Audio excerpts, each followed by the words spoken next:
Nel 2204, your pageant vlogger host. Subscribe! Magandang araw Pilipinas and good day mga pageant fans. Alam niyo ba na ang Pilipinas ay isa na talagang pageant powerhouse sa buong mundo? Hindi lang ito opinyon, patunay ang dami ng corona na naiuwi natin mula sa pinakamalalaking international pageants. Simulan natin sa Miss Universe. Ang Miss Universe ay isa sa pinakaprestihiyosong pageant sa buong mundo at 4 na beses nang pinatunayan ng Pilipinas na kaya nating makipagsabayan at magwagi sa global stage. Meron tayong 4 na korona noong 1969, 1973, 2015 kay Pia Wurtzbach at 2018 kay Catriona Gray. Miss International, meron tayong 6 na korona noong 1964, 1970, 1979, 2005, 2013, and 2016. 6 na korona, isa ito sa mga pageant kung saan consistent ang lakas ng Pilipinas mula noon hanggang modern era.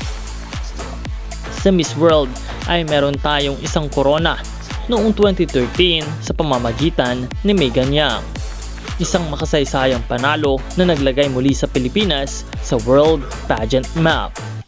Sa Miss Grand International naman ay meron tayong 2 korona at magandang balita for the back-to-back win noong 2024 kay CJ Opiaza at 2025 kay Emma Tiglao.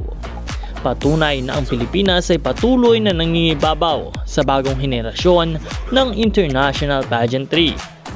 Miss Supranational, meron tayong 1 korona ng 2013. Ito ay mula kay Mutya Datul.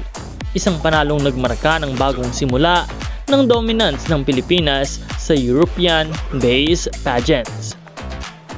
Sa kabuuan, malinaw na malinaw ang Pilipinas ay hindi lang basta participant. Isa tayo sa mga pinakarespetadong bansa sa international pageantry. Ikaw, alin sa mga korona ang pinaka-favorite mo at bakit? I-comment ang iyong kasagutan. Meron na po tayong 85,000 na subscribers at nawa ay patuloy na mag-subscribe at pindutin ang notification bell para updated sa mga bagong videos. Nag-upload po tayo araw-araw para sa mas marami at updated na bagong balita sa pageantry. Maraming salamat sa panonood. This is Nel 2204 at Happy New Year sa ating lahat.